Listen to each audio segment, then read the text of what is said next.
სალამი ჩემო კარგებო. დავიწყოთ სოფლიო პოლიტიკური მდგომარეობის განხილვა.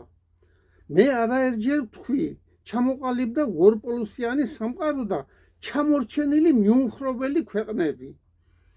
ორივე პოლუსი ცდილობს მიუმხრობელი ქვეყნების მიერთებას მისი ინტერესების სასარგებლოდ. მე წინა ვიდეობლოგში გითხარით თქვენ, რომ ირანი შევა ევრაზიის გაერთიანებაში მეთქი. ხომ ხედავთ, რომ ეს ასე ხდება, ასე მოხდება. ირანის ომის შემდეგ ირანი გახდება უმნიშვნელოვანესი ქვეყანა მთელს აღმოსავლეთში. კარგად ჩანს, რომ ირანი ხდება პოლიტიკური დაკვეთების შემსრულებელი, რუსეთის და ჩინეთის პოლიტიკური დაკვეთების შემსრულებელი. ხო, ვისაც ევრაზიის კავშირი არ უნდათ, ყველას გასცემს პასუხს რუსეთის მაგივრად. ხო, მოვისმინე ვიღაც წინასწარმეტყველის ანალიზი, თუ რომელი დიდი ქვეყნები შექმნიან დიდ გაერთიანებას 6 ქვეყნის შემადგენლობით. ეს ქვეყნებია რუსეთი, ჩინეთი, ირანი, თურქეთი, ინდოეთი და საუდის არაბეთი. მე როგორც ვხედავ, მართდება ეს პროგნოზი. ჯერჯერობით მხოლოდ საუდის არაბეთი არის გაურკვეველი. როცა ამერიკა გაიყვანს თავის ბაზებს მცირე აზიიდან, მაშინ საუდის არაბეთიც შეუერთდება რუსეთ, ჩინეთი, ირანის კავშირს. ყველაფერი ამისკენ მიდის. ტრამპმა მოხაზა მისი ინტერესების სფერო. ეხლა მე მგონი ნატოსაც აუქმებს. მისი ინტერესების სფერო მოხაზა. ხო, რომელიც არის კანადის, გრენლანდიის, მექსიკისა და ნაწილი სამხრეთ ამერიკის ქვეყნებისა. მაგრამ მე მგონი გაუჭირდება ამის შესრულება. ძალიან დიდი მომავალი აქვს ბრიქსისა და შოს. ამიტომ საქართველოს ჩემი აზრით უნდა გაერთიანდეს ამ ორგანიზაციებში. რაც ვახსენე, ეს არის ბრიქსი და შოსი. ეხლა არ მინდოდა ამ ვიდეო ბლოგის გამოშვება, მაგრამ გულმა არ მიქნა, არ გამომეხატა ჩემი აზრები. ახლა მე მინდა ვთქვა, თუ რატომ დაიწყო ამერიკა-ისრაელის და ირანის ომი, ირანს შორის ომი. ისრაელს დიდი ხანი უნდოდა ირანის განადგურება, დარტყმა, მაგრამ არ გამოდიოდა. ამიტომ სიონისტმა ეფშტეინმა სპეციალურად იმ კუნძულზე ყველა პრეზიდენტი და მდიდარი ხალხი და პრემიერ-მინისტრები დაპატიჟა და გაახვია თავის პროვოკაციებში. რომ არ შეასრულონ მისი მითითებები, ყველას გამოაშკარებს იმ ფაილებს და ამით ემუქრება, ისე დაშანტაჟებული ყავს ტრამპის და მისი სიძეს და ყველა ბევრი პოლიტიკოსები. ეს სიონისტებს, ებრაელ სიონისტებს.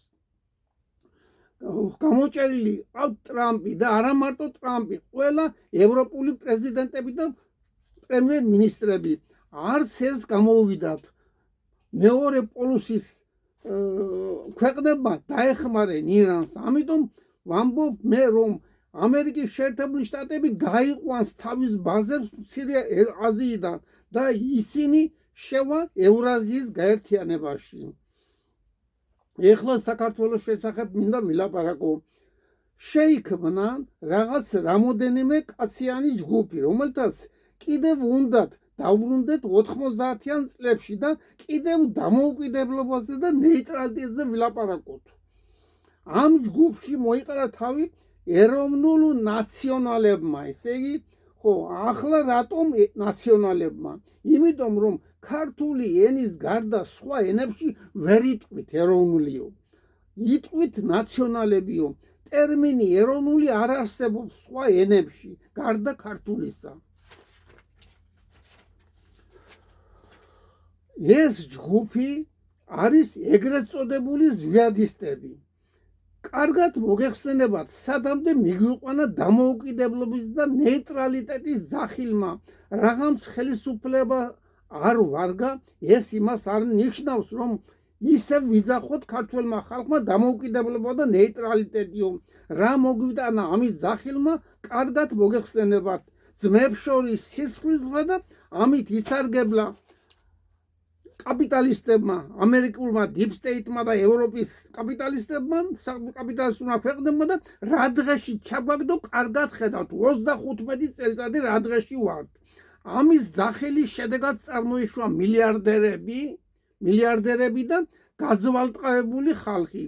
როგორ აპირებთ დამოუკიდებლობად ყოფნას, როცა ვინც ძლიერა ის არის მართალი. ხელისუფლებას ასე იძახის, როგორც ქართველთა დიდი გაერთიანება, ნეიტრალიტეტი და დამოუკიდებლებაო. თუ ქართველთა გაერთიანება გინდათ, მაშინ რატომ არ არის ამ გაერთიანებაში სოციალისტები, რომ მოიყარეთ თავი ეროვნულ ნაცისტებმა? გაერთიანებას და პატიჟებთ კიდე იქ იმას, რა ქვია, გვარია ის. ხო და იშლებით იქან და საზიზღარ სიტყვებს იმაშობით ერთმანეთს ელაპარაკებით. მე მინდა ჩემი აზრით თქვა პუტჩისტების პარლამენტში ნაყოფი ხალხი რომ ეროვნულობაზე ილაპარაკებენ. ამიტომ მოვიდა თქვენთან თემურ შანშიაშვილი, ქართველთა დიდ გაერთიანებაზე ვლაპარაკობ. ისიც ხომ შევარდნაძის ხელისუფლების წევრი იყო. ხო, ის კიდე აფსანზე დაპატიჟეთ და აცინეთ ხალხი, ასეთი რამე არ გამოვა და ეს თქვენ მას დისკრედიტაციას იწვევს. რაც გამოვიდა, კარგად დაინახეთ. საქართველოს გადაარჩენს სოციალისტურ წყობაზე დაბრუნება და ბელარუსში, ჩინეთში და ახლა რუსეთშიც რომ დაბრუნდება ისეთი წყობა. დამოუკიდებელ და ნეიტრალურ საქართველოს არავინ არ სნობს და არც გააჩერებს თავის შუაზე. ნუ გახდებით ერეკლე მეორეზე მეტი პატრიოტები, ვინც დამოუკიდებლობაზე და ნეიტრალიტეტზე ლაპარაკობს, უნებურად ხდება საქართველოს შრომელი და პატიოსანი ხალხის მტერი. რად გინდათ ისეთი ნეიტრალიტეტი, თუ საქართველო და ქართველი ხალხი არ იქნება? კიდევ ვერ მოხვედით გონს? ძალიან მომწონს პატა აბულაძის ვიდეო ბლოგები. მინდა ბატონ პატა აბულაძეს ვუთხრა, მოიწვიეთ სოციალისტურ პლატფორმაზე მყოფი პოლიტიკოსები. კარგი იყო მიხეილ ჟღენტის რომ მოიწვიეთ, ეხლა გულბათცხილაძე ძალიან მომეწონა გულბათის ლაპარაკი და იგი და ასეთი igen სოციალისტურ პლატფორმაზე მყოფი პოლიტიკოსები და ისტორიკოსები. ხო, ბატონებო, ვისაც ჩინეთის მოხუთვა გეხიზმრებათ და გელანდებათ, მინდა გითხრათ, რომ არ გეღირსებათ ჩინეთის დაშლა. ამიტომ კარგი პიროვნება ბრძანდებით ბატონო პატა. ამიტომ ჯობდა ბატონ გიორხელიძესთან ერთად მოგეწვიათ ვიღაცა სოციალისტურ პლატფორმაზე ყოფია ისეთი ადამიანი, რომელსაც უნდათ რუსეთთან კეთილმეზობლური ურთიერთობა. ხედავდით ბატონო პატა, როგორ უყურებდით ბატონ გიორხელიძე როცა ამბობდა, ჩვენო არ გვინდაო არც ევროკავშირიო, არც ამერიკის შეერთებული შტატებიო, არც რუსეთიო. ჩემი რჩევა იქნება, დაანებეთ თავი რუსოფობიას. ეს კარგ რაიმეს არ მოგვიტანს. რაც არ უნდა რუსეთი დასუსტებული იყოს, ის მაინც გასცემს ყველა საკადრის პასუხს. ახლა წყდება საკითხი, იარსებებს თუ არა სლავი ხალხი. ადამიანს რომ კედელთან მიაყენებ, ის რაც შეუძლია თავს დაიცავს. აქ არავითარ ბაბაიაზე არ არის ლაპარაკი. აქ არის ბაბაია კი არა, წყდება საკითხი სლავი ხალხის ყოფნა არ ყოფნისა. არ დაგავიწყდეთ სტალინმა რა თქვა, მე ვარო რუსიო ქართული წარმოშობისო. ზოგს მაგალითად არიან ისეთი პოლიტიკოსები, ახლა არ დავასახელებ სახელდაგვარებს, რომელთაც სტალინის იმასაყვედურს ვერ ამბობენ, უყვართ სტალინი. ვითომ უყვარს, მაინც ყოველ შემთხვევაში ვერ ლაპარაკობენ რაღაც ცუდ რამეს. ხო და სტალინის შექმნილი საბჭოთა კავშირი კი არ უყვართ და საბჭოთა კავშირი იგივეა, რუსეთ-ბელარუსის კავშირი გამოვა საბჭოთა კავშირი ბოლოს. უყვარს და აფასებს, ხო. ასეთი პოლიტიკოსები და დაფიქრდით პატარა სტალინის აქერთ, ხო და სტალინის შექმნილ ქვეყანას, რომელსაც მთელი რამდენი სისხლი და იგი დააქცია და შექმნა უნიკალური ქვეყანა, ეს არ მოგწონთ. ეხლა ჩემოკარგებო, მინდა გითხრათ, რომ კომუნისტური პარტია დაბრუნდა რუსეთში წამყვან პოზიციაზე და მალე რუსეთში პირველი პარტია იქნება. მოვისმინეთ ტრისტან წითელაშვილის გადაცემა, შმაგი ლუსმანაშვილი იყო რესპონდენტი, ახალგაზრდა კაცი. რა კარგად ილაპარაკა, ყველაზე მეტად ის მომეწონა, რომ თქვა ქართველს და რუსს ერთად დგომსო ვერავინ მოერევაო. ყოჩახ ტრისტან, რა კარგი პიროვნება მოიწვიეთ, ასეთი პიროვნებები მოიწვიეთ ხშირად. ძალიან მომეწონა შმაგი ლუსმანაშვილის ანალიზი. ახლა ჩემოკარგებო, მე 80 წლის კაცს რა მინდა? მე მინდა საქართველოს კონდეს ქოლგა და ამ ქვეყანას ეკონომიურად, ეს ქვეყანა ეკონომიურად გაძლიერდეს. რომელ ქვეყანას შესწევს ძალა ეს შეძლოს. მარტო რუსეთს შეუძლია ამის გაკეთება. სხვა ქვეყნები დასამონებლად გვიწვევენ, ჩვენ დაგვამონონ უნდა. ამიტომ რუსეთს შეუძლია ამის გაკეთება. საქართველოს ხელისუფლებამ ან უნდა შეიკავოს თავი ამერიკის შეერთებულ შტატებთან და ევროკავშირის ძალების შემოყვანისა და თვითმფრინავების მოფრენასთან და დაჟნოს უნდა შეიკავოს თავი. ან და რუსეთის სამხედრო ძალები გააძლიეროს საქართველოში. ახლა ბრიტანეთს შემოყავსო სამხედროები და ეგრე ირანში შესაყვანებო. მოგეხსენებათ, საქართველოდან ირანამდე 700 კილომეტრზე ნაკლებია. ამიტომ ირანისათვის გახდება საქართველოს ეგზისტენციალური საფრთხე შემცველი.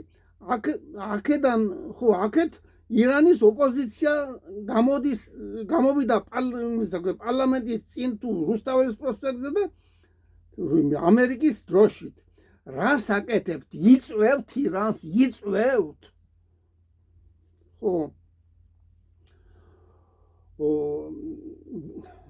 ამიტომ არ არის გამორიცხული ირანმა წერტილოვანი დარტყმები მიაყენოს საქართველოსაც. კატარი და ისრაელი მაინც გაიხსენეთ. ისრაელში და კატარში იყო თვითმფრინავების და რაკეტ საწინააღმდეგო საზენიტო დანადგარები, მაგრამ ირანმა მაინც გაანადგურა სამხედრო ბაზები. როგორ ფიქრობთ, აქ ვინ შეუჩლის ხელს ამის გაკეთებაში? რაც ისრაელს გაუკეთა, ბაზებია, მაგრამ ცოტა რომ შეეშალონ რამოდენიმე მეტრით და იმით რა ქვია ეს განსაზღვრა რა, რას გამოიწვევს ეს? ხელისუფლება ბუნკერებში შეძვრება, მშვიდობიანი მოსახლეობა კი დაიხოცება, მით უმეტეს დიდი ქალაქები, სადაც აეროდრომებია და სადაც ჯარებია განლაგებული.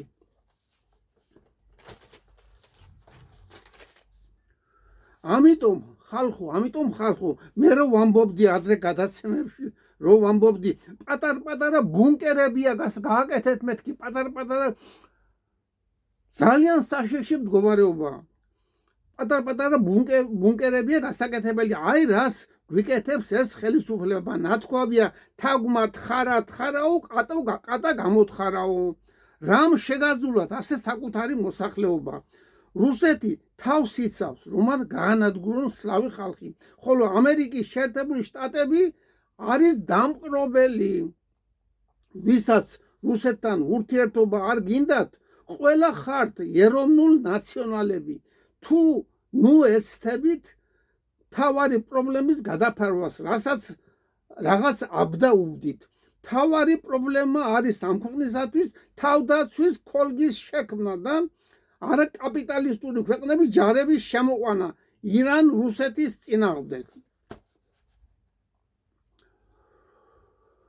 ამ სამმა ქვეყანამ, ჩინეთმა, ირანმა და რუსეთმა მოხაზა ისე თავისი ინტერესების სფეროს ტერიტორიები. ეს იმას არ ნიშნავს, რომ ისინი არ შეეცდებიან წაართვან ერთმანეთს ინტერესების სფერო და ეს ქვეყნები დაიმონონ, წაგლიჯონ ერთმანეთს.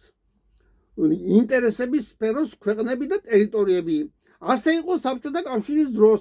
მაშინ იყო ორი პოლუსი, საბჭოთა კავშირი და ამერიკის შეერთებული შტატები, თავისი კაპიტალისტური სამყაროს ქვეყნებით. ამიტომ შეიქმნა ნატო, სენტო, სიატო და მისი საპირისპირო ვარშავის ხელშეკრულების 13 ქვეყანა, რომლებიც იყვნენ სოციალისტური ქვეყნები. ხო, სოციალისტური ქვეყნები. ბრუნდება, ის კიდევ ბრუნდება ატომური ომის საფრთხე. ბრუნდება.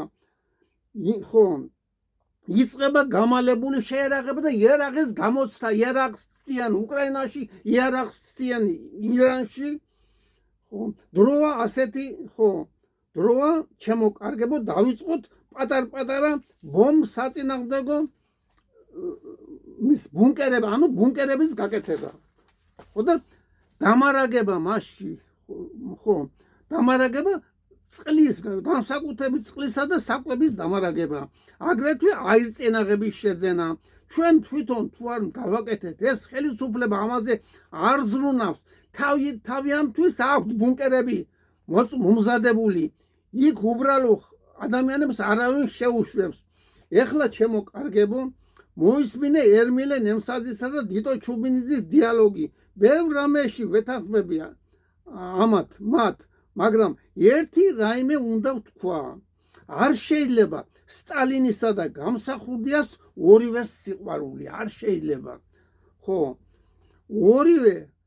ორივე აქებთ სტალინს და სტალინის შექმნილი ქვეყანა არ გინდათ.